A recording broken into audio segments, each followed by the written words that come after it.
Comment économiser près de 8000 réais sur la rénovation de votre cuisine? Je vais vous parler ici de quelques articles que vous pouvez utiliser comme alternative. Ils sont très bons, peu coûteux et ont le même effet que des produits CRA en chair.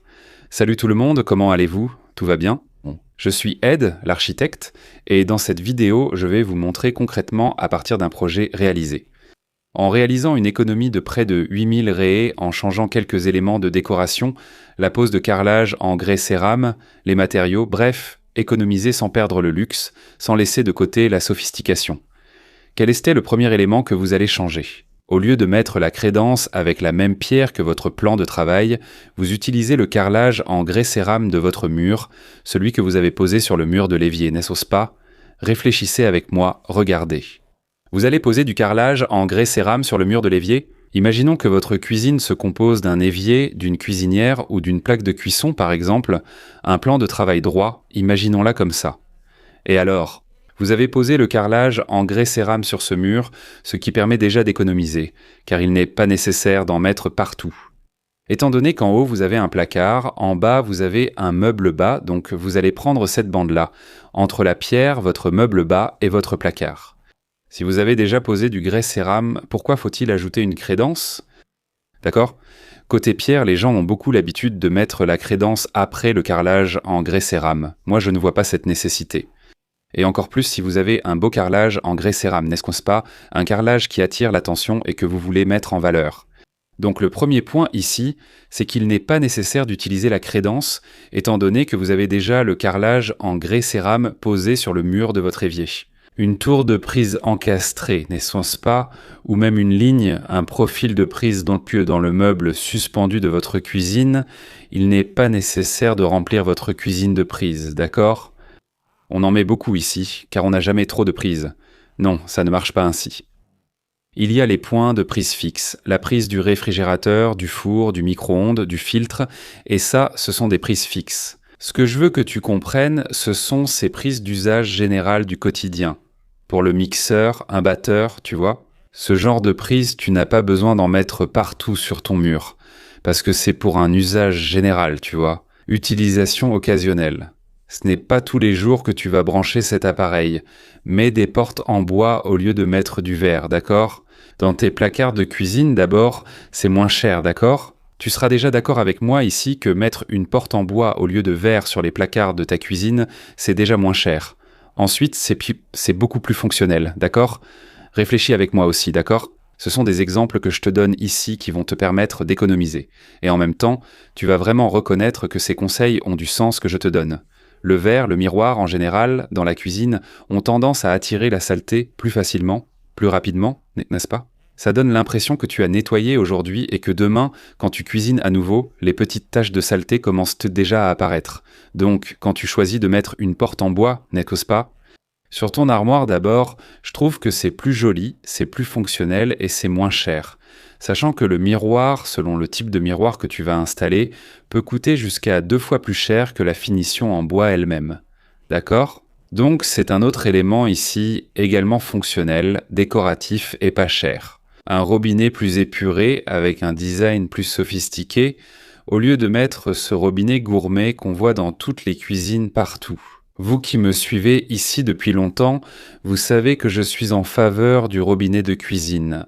On utilise un robinet plus épuré, plus doux, pas au sens de la saleté, d'accord?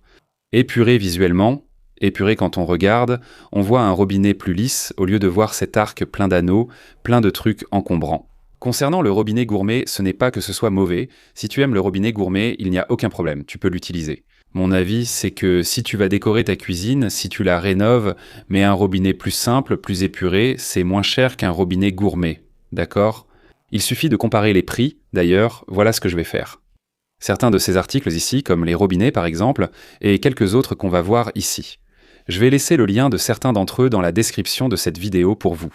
Oui, par exemple, vous trouvez des robinets plus sophistiqués, avec un design plus moderne et plus épuré, d'accord? Et où est-ce que je peux trouver ça? Le lien est juste en dessous, dans la description de cette vidéo. Plainte du même carrelage, du même grès cérame que le sol, au lieu d'utiliser le matériau de votre pierre. Qu'est-ce qu'une plainte? Imaginez ici vous avez un meuble, la partie inférieure de votre armoire, là où se trouve la pierre, votre plan de travail va reposer là sur le sol, sur votre carrelage. Vous voyez cette petite base qu'on fait généralement en maçonnerie, d'autres options sont faites en menuiserie, vous voyez cette petite façade qu'il y a là. On appelle ça une plainte de base, certains disent mon plainte de plan de travail, moi je dis plainte de base. Et là, au lieu de mettre cette partie basse en pierre, du même matériau que votre plan de travail, vous mettez du grès cérame, parce que vous avez une continuité avec votre sol. Vous n'avez pas grès cérame, pierre, vous voyez? Vous n'avez pas de rupture d'harmonie là. Vous avez du grès cérame, n'est-ce pas?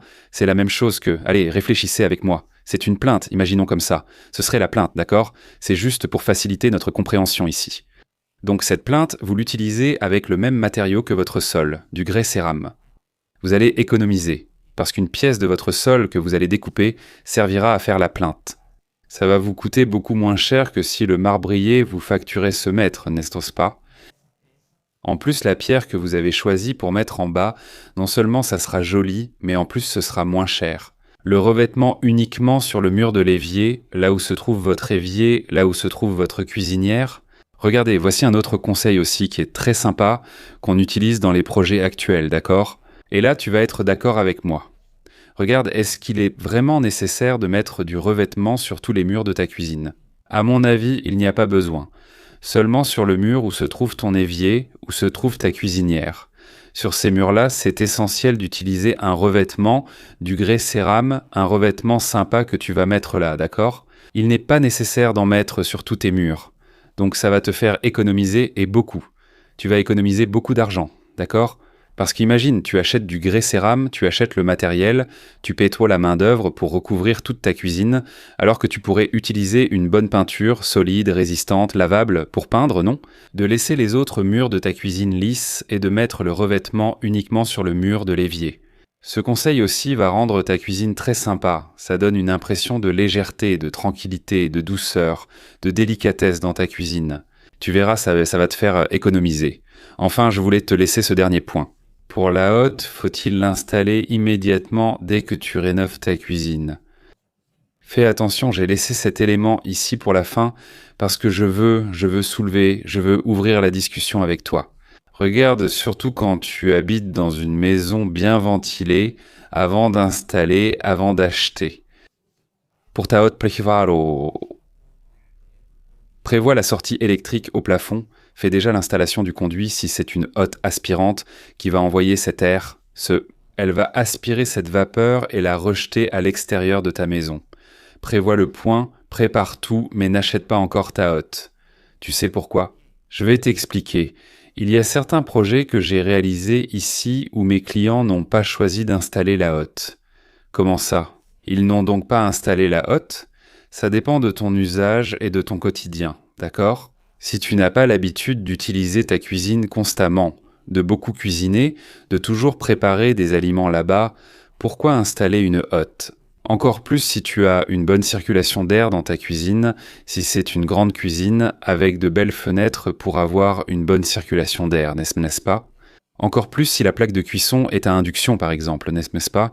Il n'y a pas de flamme comme avec une plaque à gaz où le vent peut l'éteindre, si c'est une plaque à induction. Avec l'induction, par exemple, il n'est pas nécessaire d'installer une hotte. Fais le test.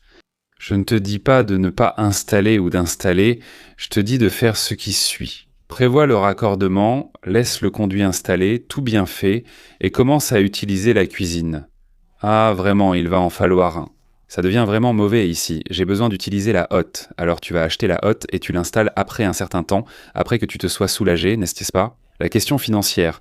Tu as déjà rénové, tout payé, le matériel est prêt. Tu achètes une hotte sympa. Mais avec le temps, l'utilisation de la cuisine, franchement, ça ne me manque pas. Pourquoi faire? Et je vais te dire une chose, d'accord? Rien que ça va te faire économiser au moins 4000 réés au minimum. Parce qu'une bonne hotte de qualité, jolie, c'est à partir de 4000, d'accord? Donc rien que là. J'ai dit que cette rénovation ici, cette vidéo que je vous apporte, c'est une économie de presque 8000 réés. Mais si tu fais le calcul, le revêtement que tu économises, la hotte, la plinthe, le robinet, le fronton, regarde tout ce que je suis en train de te dire ici, d'accord? Ça va être une économie de bien plus de 8000 réés dans ta cuisine que tu vas avoir là. Alors les gars, ce que je veux que tu comprennes, d'accord? Avant tout, on fait chez nous ce qui nous fait du bien, ce qu'on aime. Je suis simplement là pour t'aider, je suis simplement là pour te donner des conseils sur ce que je fais en tant qu'architecte, en décoration, sur les projets que mes clients apportent, tu vois, que l'on fait pour nos clients. Et ensuite, je vous apporte ça ici. Parfois, c'est pour servir d'exemple. Mais les goûts et les couleurs ne se discutent pas. Tu feras ce que tu veux, mais je suis sûr que certains de ces conseils ici t'ont parlé, tu es d'accord avec moi. Et j'aimerais avoir ton avis, laisse-moi un commentaire ici. Oedipe, je suis d'accord avec toi sur ces 7 points dont tu as parlé. Oedipe, je ne suis pas d'accord avec le premier, le troisième, le cinquième. Dis-moi ton avis ici dans les commentaires. C'est très important, même pour qu'on puisse préparer la prochaine vidéo, le prochain contenu, en se basant sur ton doute, sur ta question. D'accord ? J'espère que ça vous a plu, que vous avez aimé. Les liens des produits dont je vous ai parlé sont juste en dessous, dans la description.